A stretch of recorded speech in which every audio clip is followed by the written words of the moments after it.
So we are making sure that it's recorded. We don't have to do this again. So I do have a question. I'm going to, where would you like people to come and visit you? So Facebook, Instagram?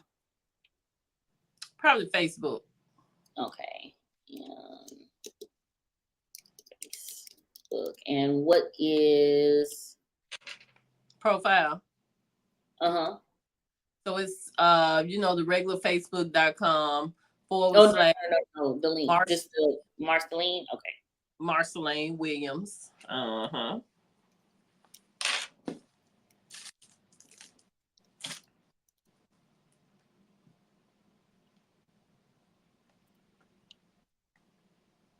Does that appear? Does that look?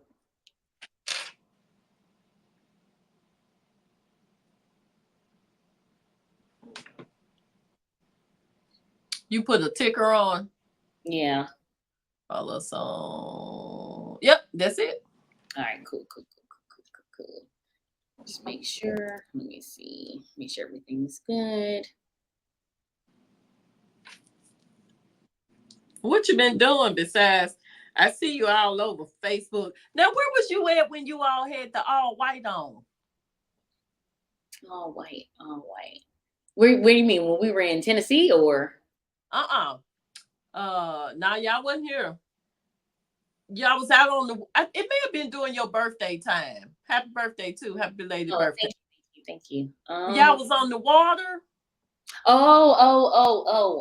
don't know if I had. Yeah, I think one of my friends, he bought a yacht and he bought a yacht, not really.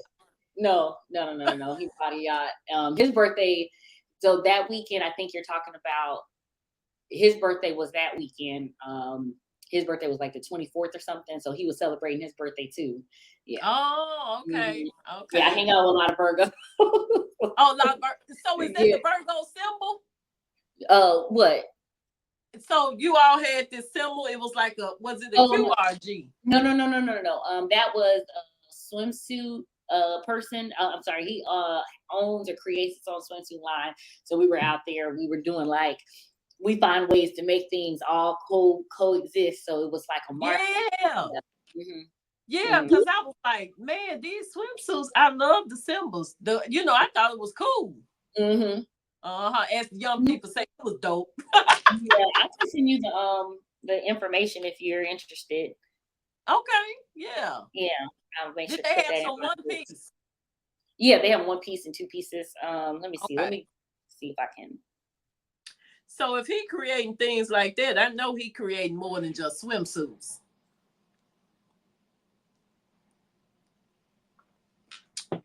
Let me see. Where is his page?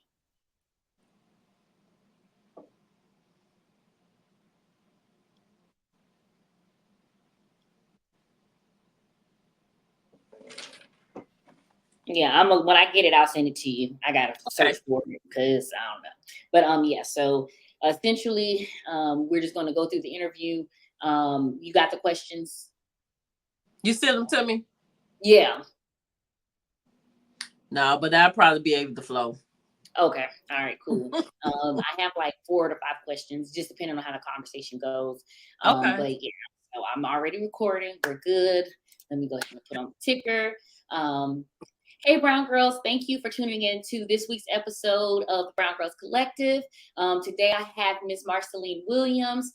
We recently had an opportunity to actually travel to Tennessee and support her. It was a phenomenal event. I've been trying to get her so we could talk about it. Just kind of wanting to get to know a little bit more about her in the event that you guys are in Tennessee. So I'm going to go ahead and turn it over to Ms. Williams and let her introduce herself.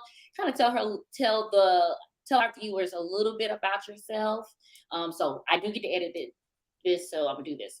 So just say, make sure you say, "Hey, Brwngrlz," and your name and just how they can reach you. Of course, it's down there, but you can say how they can reach you and just a brief overview of what you do. I'm gonna go in more in questioning as far as to kind of get you to talk about that, so you don't have to do it right Okay, so just pretty much right now, you just need my name, where I'm from, and what I do. Yes, and how they find you. So And even though it's scrolling, yeah, yeah. all right, okay. And action.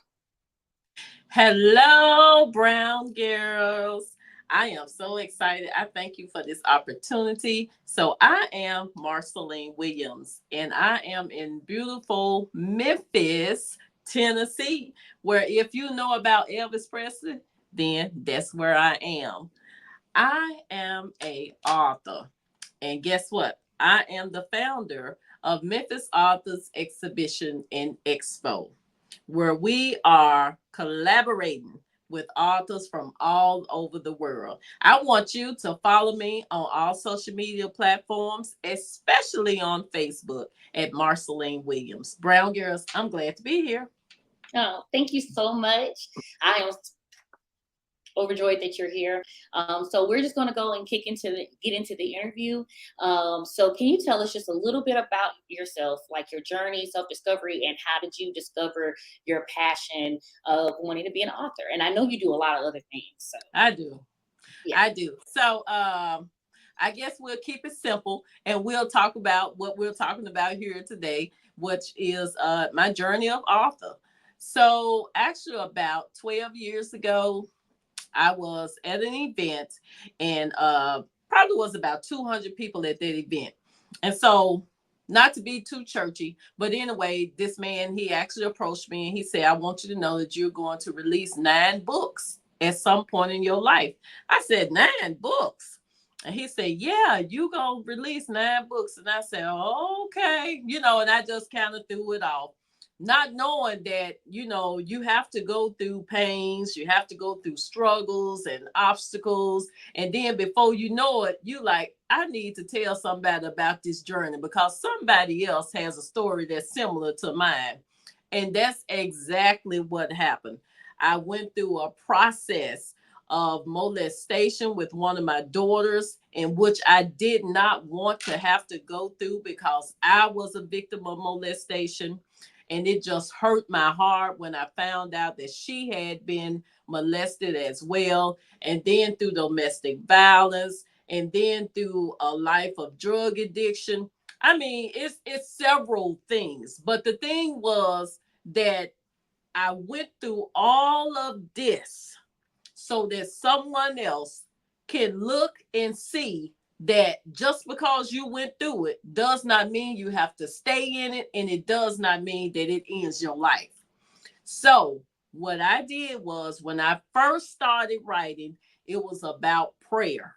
That was the very first thing I wrote about, was having a life of prayer. And it just went from there. I mean, the next book to the next book to the next book. But where the pivot moment came in is where all of these women started coming forward saying, this happened to me. This happened to me. Kind of like the Me Too movement. When that happened, this happened to me. Young girls, this happened to me. Because I can recognize usually when either a young girl, a young boy, a woman, or a man has really been through it. I really have that gift where I can really, really sense it. So they just started gravitating. I started collaborating with them and really pushing them to tell their story, that they don't be afraid, they don't be shy, they don't be timid, because just because that happened to you, it does not define you. Mm. It is a definite calling for you to go to the next one and let them know, let's come out of this together. Let's success together. Let's succeed together. Let's transform together. And then the next person that happened to, let's pull them up as well. So there it is, 5 books later, and I have got 4 more to go. yeah, 3 more that's coming out like before the end of the year. Okay, he said 9. She said no, 900. Look. Yeah, I don't know no, I about no get it. 900. She I ain't trying to catch up with Harry Potter. I'm doing the math here. She said she already had 5. She got 3 coming out. I mean, within a year. So I mean, if you could keep that momentum, yeah, 10 years. I see a bunch of a bunch of information, a lot of stories. I mean, because you have to think, like you said, a lot of people have gone through that, and it had been like kind of taboo in our community. At least I know in our community, it had been taboo to even talk about it and discuss it. But there's countless of stories. Men, women both have had that traumatic situation, and a lot of who actually allow that to define them. So I was glad that you hit that point, because what happens to us doesn't define us. It's what we choose to do afterwards. And I Yeah. live by that every Yeah. day, like every day, like every day. So, That's so confirmation. important. Just like you Mhm, said, what you choose to do mhm, after that. mhm, And it's really pivoted.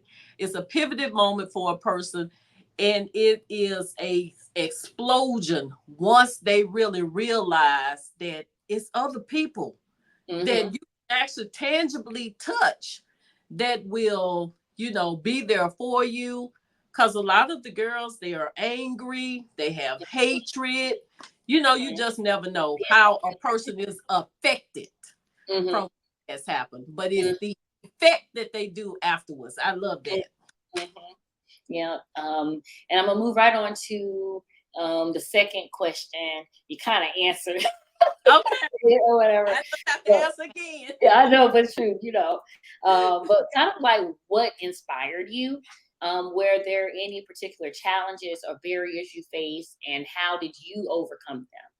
And I know you talked about you having your situation, and just like how did it affect you, and how did you come out of it to be able to, come on this side and be so strong and vocal, Yeah, yeah. So absolutely. What inspired me was, of course, yes, my situation itself, which happened, like I said, to one of my own children.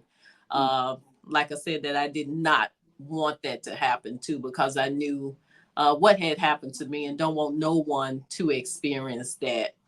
But what really inspired me was the fact that my child did experience anger, and she experienced rejection, and not being able to love, and not being able to have someone love her.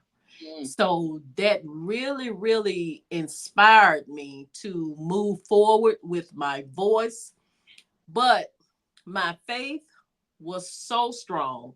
It is strong, that I totally believed that if you share your story, and I don't just ball up because, hey, this happened to me, and look what you allowed to happen to your own. mhm, If I didn't allow myself to be ashamed, about the situation. My faith was so strong when I got that actual inner strength in me to go forward with it.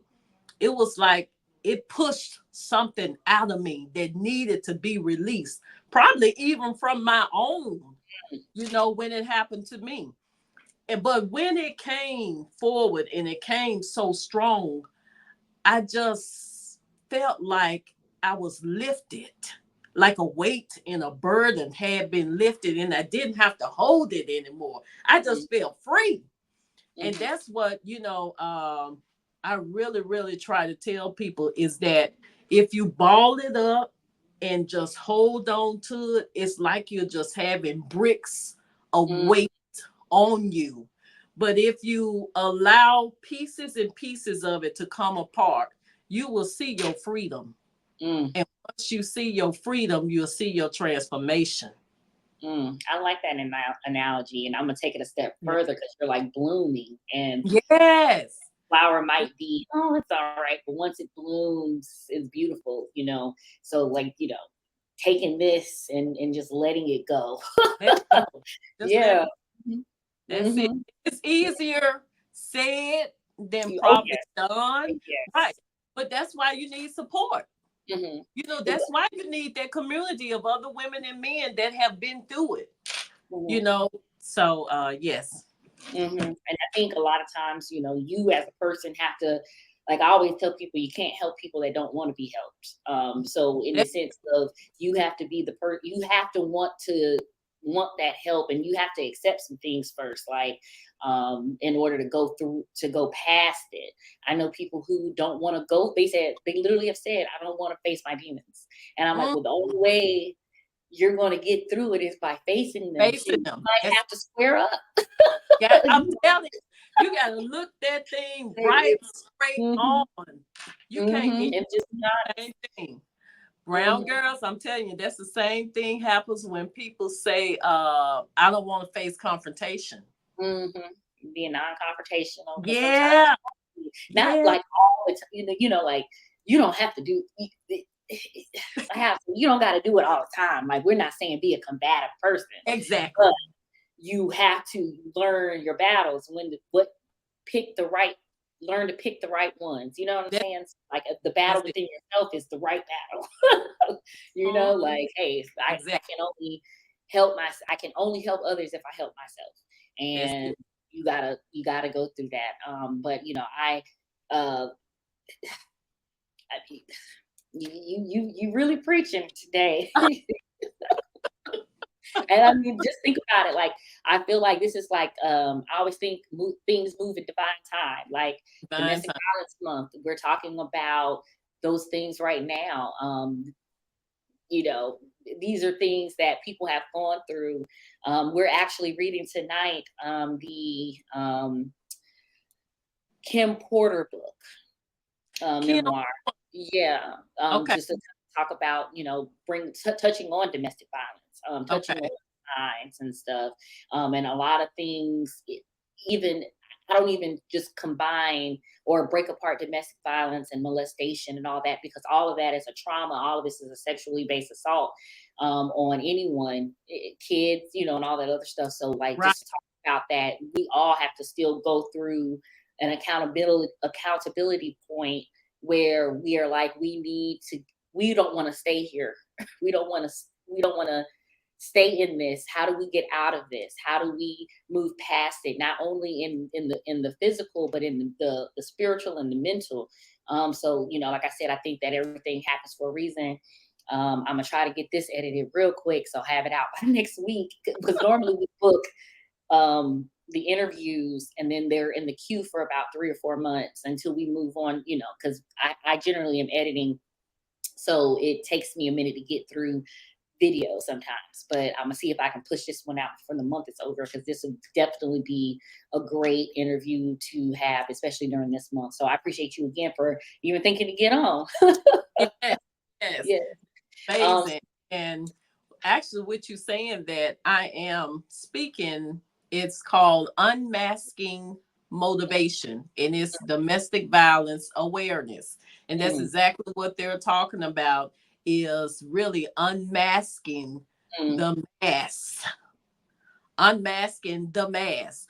Like you said, you don't want to let it go, but you mm, got to unmask it in mhm, order to let go. mhm, You got to speak about it. I, mhm. I love everybody. I just want everybody to be free. I want everybody to win. I mean, especially, when you go through something and you know what it feels like, the humiliation, the hurt, the self worth talk, all of the things that go on in your head about this situation, and you knew exactly what happened. Because now you're making decisions that you wouldn't probably have made without this skewing your thought process, and then now you're upset about making it. It's like this big ball, and it's like going down a hill, and it's getting bigger and bigger and bigger, and until you release it, it could be an avalanche into a town, or it could dissipate. You know what I'm saying? Like, It so can.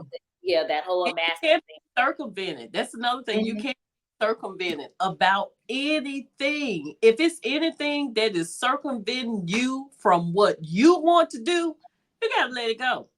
Because Let it everything's go. within your control. Like, I love watching Medea sometimes, because there's like these little hidden messages. And the film where she was in the jail and she was talking about, your parents, listen, they brought you here. That's all they had to do. That's it. After you got here, whatever you choose to do going forward, no matter what you've experienced, that's on you. And I think that a lot of times we don't realize how much control we actually have in the things that we do.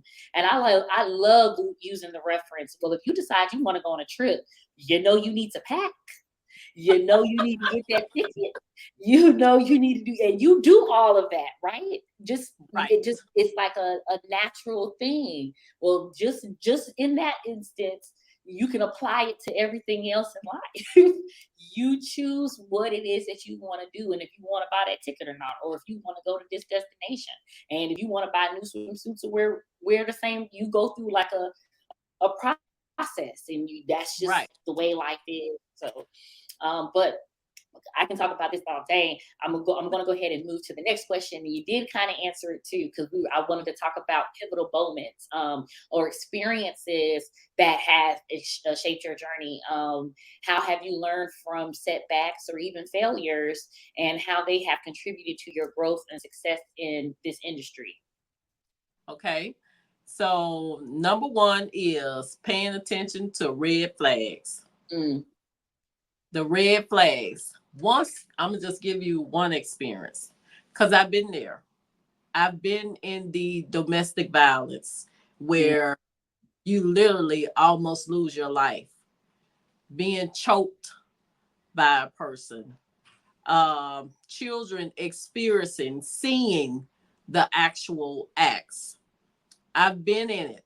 I've been to the point where almost having a broken arm or black eye or broken leg or just being put up in a corner to the point where, you don't speak, you don't talk, just being controlled by someone else. And all of that comes from being in trauma in your life, obstacles and struggles in your life, you know, that you just get in a place and you just feel like you're not worth it and you just have to settle. But that's not the case. mm, It's not the case. And once we as women, and I have to say men now too, because I know men that have been through it too with women, mhm, we have to realize that we are here for a purpose. mhm, And our purpose is to love one another, and to show someone else love. mm, Love conquers everything. And if someone is hurting you, it's not love mm, at all. So once I see a red flag, I'm going to immediately approach it because I want to know what has happened to you to cause you to act this way. mm, A lot of times, that's where it is. What happened? It's not always what did I do? What happened for me to mhm, do that?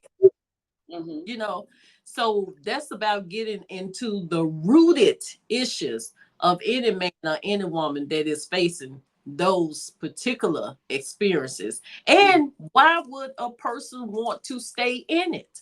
mm, Because people say that, well, they love me if they hit me. That's not you. mm, No, not you. We're not saying you're not going to have an argument. Of course. Of course, who don't? Some relationships have some. I know some people say they don't never argue. I would like to know where they at. That's not me.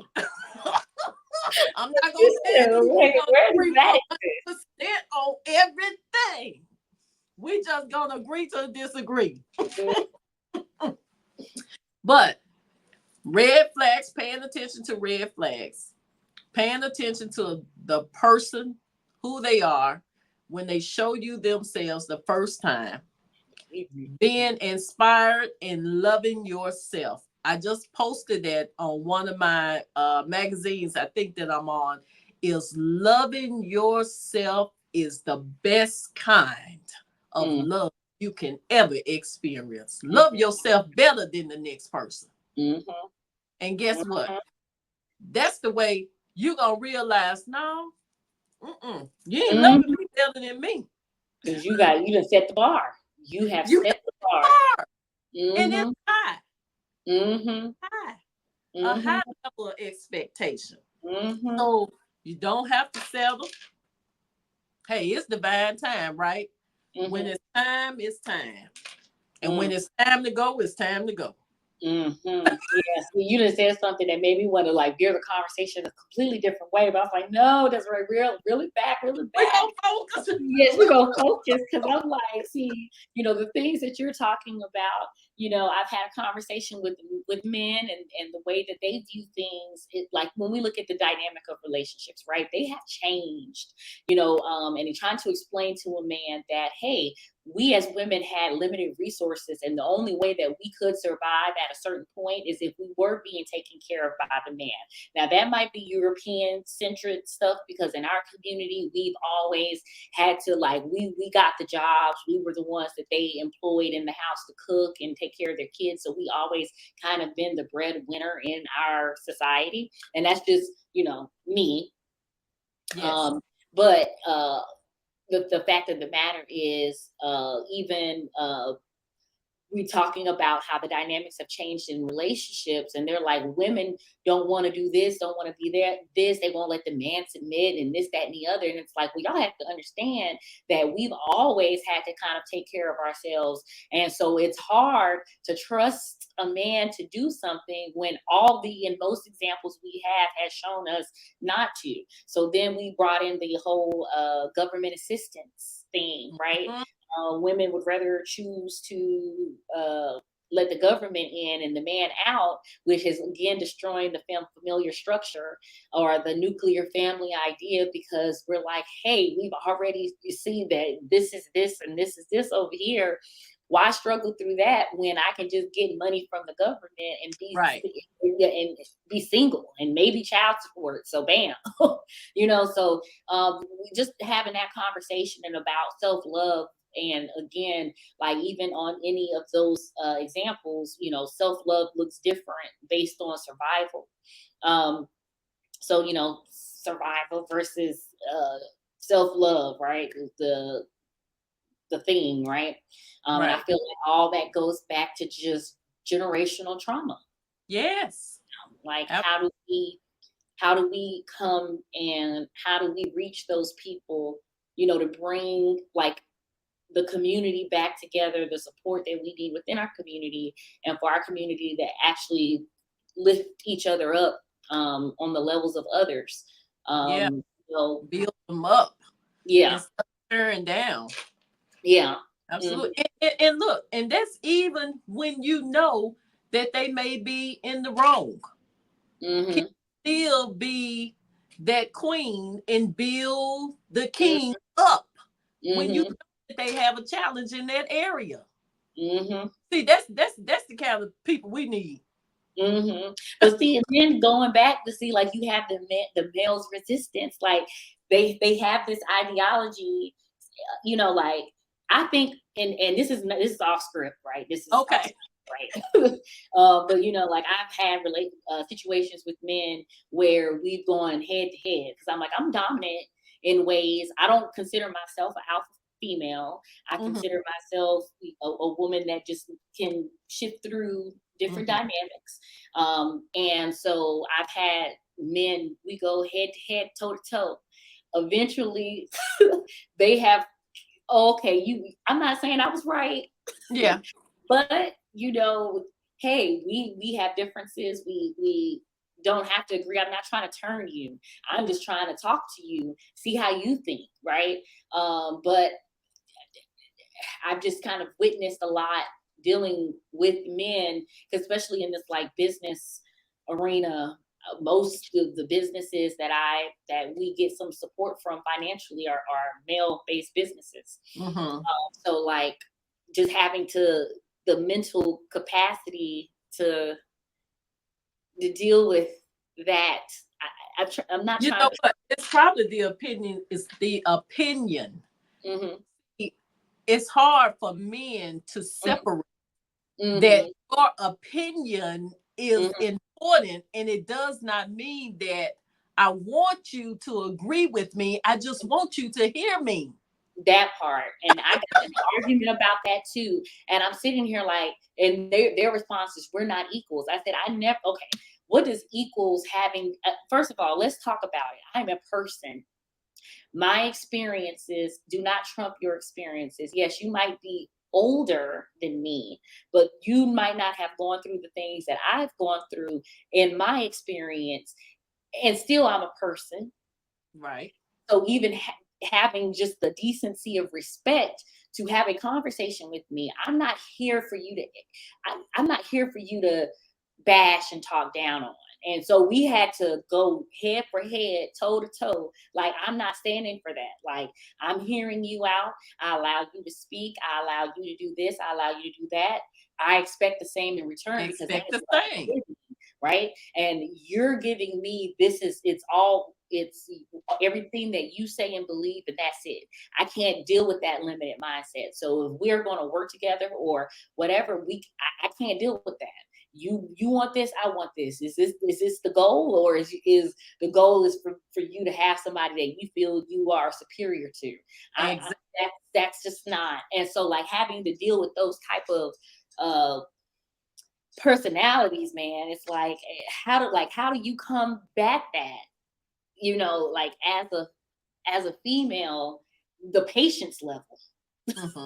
But, Hmm. like, that dynamic and trying to build the community and trying to, I feel like this is why relationships, and I'm bringing it back to the relationships thing aspects of this is why we have this huge amount of single Black mothers and men with 2 to 3 baby mamas and kids, Yeah. like, because no one is trying to understand just that simple thing. We're here to be heard, to, like, we're here to listen to each other. Yeah. Yeah. And like you were saying, when you have that superior, because it's Mm, not about being equal, but can mm, you be equal for a cause? mhm, Saying, can you come to an agreement where you all are leveled for a cause? And mhm, I believe the cause is what will bring the reward. mhm, The cause should bring the reward. If the cause is big enough where the mhm, both of you or the group of you want it, then someone as a group is willing to let's come to level mhm, for the cause. mhm, That's how you will combat it. And if the mhm. group is not willing to come to level for the cause, then it may not be the right group. Group, yeah. Mhm, And mhm, that's when you have to, analyze and relook at what is the connective and collective group that you have. That's why mhm, we ask some questions before we do partnerships and things, right? You gotta mhm, make sure everybody on the same mhm, page. Hold on, your screen is skipping. But yeah, I'm sorry to have gone on that tangent, but it was like, I'm just, just I know, right? That's digest. yes, like, a lot been going on this last few months, and it's been me just opening my eyes to so much. But I'm going to go into the last questions, because I don't want to keep you on too long. But as a role model for other aspiring Black females, what advice would you give to someone wanting to either work in your industry or how was it supposed to work in your industry? Sorry, let me ask that question again. As a role model for other aspiring Black females, what advice would you want to give to someone wanting to work in your industry, or that has gone through the same things that you have gone through in life? What are some of those key lessons that you've learned along the way that you think others can benefit Okay, so number one, I'm gonna say is to definitely find you a accountability partner. from? So, do you remember when the PPP loans came out? Yes. Okay, okay. So I have a saying: PPP, get you a personal protecting property. Personal protecting property, which means that this PPP person is going to be almost like my right elbow to me. Mm-hmm. They're going to be my accountability. They're going to be my. Oh, hold on. Sorry. Your sound went out. Can you Okay, hear I'm me? sorry. Yeah. So you're Okay, starting the PPP I can because hear your you. sound went out. Yeah. personal, property, person. Personal, property, person. It's almost like you have, I'm going to say, you have some water. This water is my personal, property, person. If I need water, I can grab this water if I'm thirsty, right? Mm-hmm. My personal, property, person. If I need somebody to pray with me, I can grab them. If I need somebody to reach to that can hold me accountable for my goal, it's somebody I can reach to. If I need somebody to say, hey, you want to make sure that I need $10,000, I need you to be in agreement with me. This person is going to be there where I can grab them. That has been a life change for me, a transformed life change. And it was not somebody that was older than me. It was not somebody that was younger than me. It was a divine connection. And the two of us needed that for us to get to the next level. Because start something, but it was about finishing it. Another one is, of course, writing your goals. Writing them down and completing them. Now, what if you write down 5 to 10 goals and it don't seem like you're completing that first goal that's on there? Again, we talked about it earlier, divine connections and divine timing. Just because you listed in that particular order does not mean they're going to be completed in that order. So you complete, I'm telling you, you complete what is divinely timed to be complete according to what is on the list. According to what is on the list. Girl, you is saying a word today. A word. Oh my God. Because it really is like that. The very last one is be patient with yourself.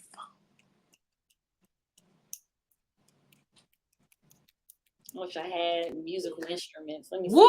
see. Like, I'm about to turn up on that one because I'm saying you got to be patient with yourself. Patience. Yeah. I mean, you're not saying anything. I detect no lies. None. None whatsoever.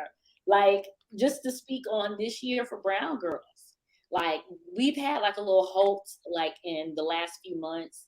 And you know, me, I'm like, oh, I like to turn and churn, but I'm tired. I'm going through a transition. I asked God for certain things, and He's been giving it to me at a rapid fire. And I'm like, whoa, what happened? Whoa. That will happen. Hold on. But it's not at the pace that in my mind I expected, right? Like I had this list and I said, this is what I wanted to do. I wanted to do it in this order.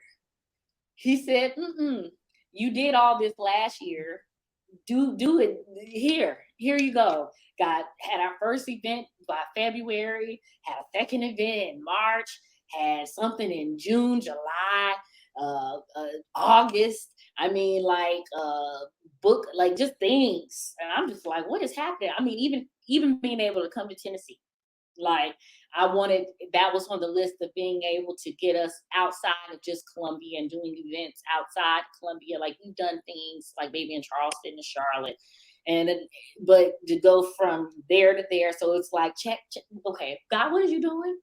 Also going through the patience of things. Like you want things to happen at rapid fire, but then you don't really like when you get it. Like now you got to learn, because patience is on so many levels here, because when you say yourself, patience on the journey, patience with trusting how God is giving things to you, trusting that you're going to do what you need to do when you get it. If you prepared yourself and believe, just so many things, so many aspects. So like I said, I sense no lies detected in everything that you said, because those things are like, even in my current journey, these are the things that I'm talking to myself about, and just constantly, like, to this morning, getting up, like, he did not give you more than you could handle. That's it. You asked for these things. So just do what you know you're supposed to do, right? Just doing what you know you're supposed to do. I know I'm a perfectionist, so I know Yeah. that I try to do things to a certain order, to a certain level. So it's like understanding to be patient with my body and understanding, hey, I'm sleepy, I'm tired. Right. I'm gonna get it. You're going to get it done, and you're going to get it done to a way that you're going to love it. Does it have to come out today? Does it have to come out tomorrow? I would love to, but hey, if I need 2-3 weeks in order to put the best quality thing out there, that's what I'm going to do. So learning to just go through, to accept changes. Accept changes. That's it. Yeah. And So. be willing to adapt to it as God moves it. Mhm. Mhm. Yeah. Yep. Being willing to adapt to it. It is one scripture I definitely want to say, which is 3 John 3:2. I live by it. Mm. That beloved, I wish and I pray above all things that you will prosper, Mhm. that you will prosper and be in good health. Mhm. So wealth is there, Mhm. health is there, Mhm. and guess what? Patience is there. Mhm. Because I got to be patient with myself. I Yeah. got to get my rest. I got to I got to get my balance. I have to be balanced. I got to get my travel in. I got Mhm. to get my prayer in. I got to get my rest in. I got to get grandmama time in. All this. We have all of this going on. Mhm. But, Yeah. and back to the industry, anyone that is looking to tell their story, share their story, start writing. What I do with people that have never done anything before is I do exactly what we're doing today. We start off with small interviews, like maybe 5 or 10 minutes, Mhm. to get them familiar to hearing themselves Mhm. talk it out. Yes. Talk Mhm. it out. And Mhm. then once you talk it out, then we'll move to step 2, which is, now let's just write a paragraph to ourselves about how you see you. Mhm. How you see you. Because you got to see yourself great. Because if you don't, guess what? The next person not. So, and after we write that paragraph, we go back to a longer interview. Then we go back and we share our story. And we Mm. start to write. Mm. We start to write. Now, analogy, it take about 9 months for a baby to be born. Mm. It take about 9 months for a birthing. You, from what you were to what you shall become. Mm. And that is your transformed life of happiness, joy, and peace. Because we all deserve it. Mhm. We Mhm. all. We do. And on that note, I thank you so much for coming in today, and let's have us having a conversation, us getting to learn a little bit more about each other, and for our community to get to learn more about you. I mean, Oh, Brown Girls. Can I say one thing? mhm. Can you all please go to www.authorallstars.com Hold on a forward second. slash vote. You said www dot Author All Stars. AUTI. I'm a horrible speller. So Okay. AUT. HOR allstars, ALLSTARS Mm-hmm. .com/vote. Look for me and please vote for me as one of the top 20th authors of the year. Mm-hmm. Yes, please. Okay, now say it one more time. So it's up there. Okay, Just www.author. for them to go. Yeah, it's for them to go to this page. Okay. Yes, So yes, we're Brown Girls. Can you please? Yep. yes. Brwngrlz Collective. Can you please go to www.authorallstars.com/vote? Look for Marceline Williams and vote for one of your top 20th authors of the year. I will appreciate it. All righty. Well, you heard her. So make sure you go to the website and vote for her. Thank you so much for joining us. And I hope you have a great rest of your day. See you later, Brown Girls. See you later. Thank you. All right.